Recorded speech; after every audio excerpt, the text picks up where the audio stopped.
bane ba, san ki ne mahaɗi na ƙauna. Masu cewa ma na barki sun fahimci ba zan iya ba. So ba ƙarya bane ba, san ka ne mahaɗi na ƙauna. Masu cewa ma na barka sun fahimci ba zan iya ba. A raba mu ya za a ce ba zan kuka ba. In ka guje ni na tabbata ba zan karko ba. Zuciyata na mallaka miki ba wasa ba. Kai nake so abadan da'iman ba zan canzo ba.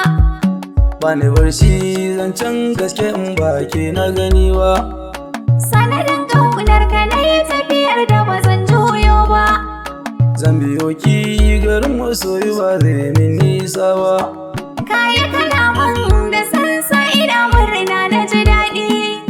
Sai ba ta ganin ki yake sanya ni zumuɗi.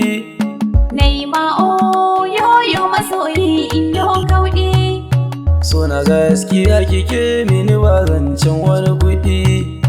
Gaskiyar lamari samun ka ne zai sa na ji daɗi. Zuciyata na baki kin kulle da mabuɗi. Zahirin gaskiya kawai wata ya ba za ta shigo ba. Sanarin ƙaunar ki ko a ƙafa sai na je wamba. Maganar auren mai dan a gida ba zan ta zama ba. Ke nake so in baki ba zan yi aure ba. Ya masoyi da jan haka shi zai sa na yi bacci. Labarin bakin ki shi ne yake sa in fita kunci.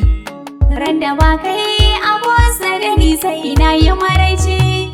A kalaman so faɗar magana zane da zanci. A taɓa mun kai abin da yake sa rai yayi ɗaci. Ke nake so zancen gaskiya ba zan karya ba. Soyayya ruwan zuma ɗan bani na sha masoyina. Komai kike bukata ba wahala da rabbana. Wani jin kunya na bayyana ka matsayi na miji a ko'ina. Bani mantawa ta sanadin sokin mini rana.